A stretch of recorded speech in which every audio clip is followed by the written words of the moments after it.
Usually we sort of do a making of type thing, but this thing is was already made. Which was the little prison sign of Jolyne Cujo of Part 6. Yep, and I'm the person who made it. Alright, cool. I guess we can go over the materials that you use. What did you use?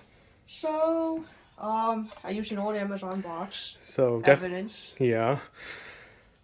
For the trim border, I used this paper. It took forever to cut the strips exactly right. Oh wow. A lot of rolling pencil lines, which I colored with Sharpies. A lot of Sharpies actually, since this writing up here, down here, the lines there, all Sharpie.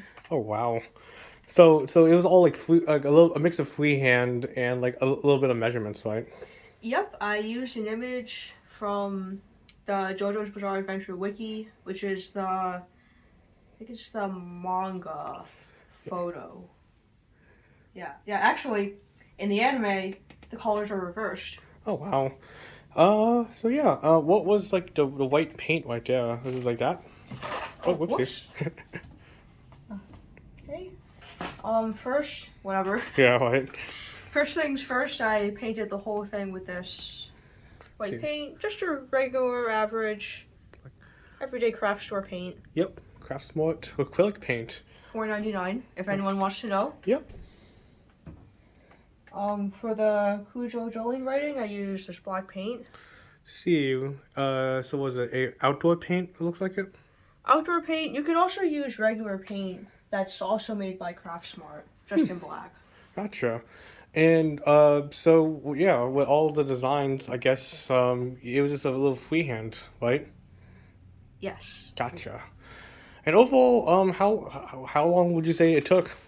I would say it took. I worked on it over the span of 2 days, accounting for all the paint drying. So I got the base all glued together using hot glue, I should add.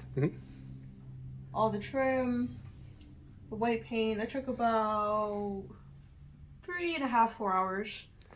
Gotcha. And then just stencil in all the letters, wait for more paint to dry, about another 4.5 hours. Oh, so about like an overall a 2 day project sort of. Yeah. Great project, and overall it has some. It looks amazing. Straight from the anime and straight from the manga. I had a lot of fun making this. Yeah. Alright, and it's kind of an overall like low cost cosplay prop to make too. I mean, I'm pretty sure anyone has a Amazon box lying around or boxes in general because you order stuff from Amazon Prime almost every day. Everyone has black paper, paint, that's really nothing. Yeah, paint's really nothing. I mean, overall this was sort of like what, $13 altogether with these ones? Even less than that. Yeah. So overall this project would cost about, what do you say, like $10-15? Assuming that you don't have like almost all the materials like paint and like scents and stuff like that. I guess counting paint, Sharpies, those are about, pack of 3 is like $5.99.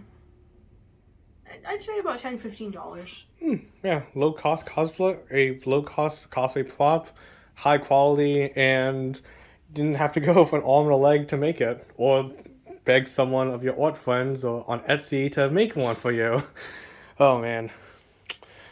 But yeah, overall pretty good prop, and sadly this is just, I guess, not really a how-to.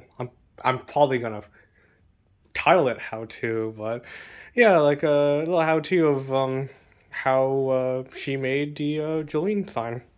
So if anyone has any questions, leave a comment below and hopefully we'll respond. If not, then I'm sorry.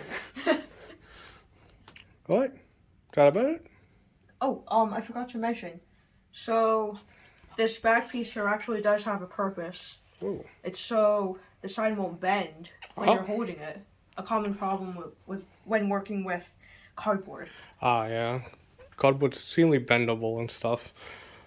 But yeah, luckily, hopefully this will last for like, I don't know, years on end. We hang it up on a wall. Maybe. Yeah. All right. I guess that's about it for this how to make your own Jolyne Cucho sign. See you guys.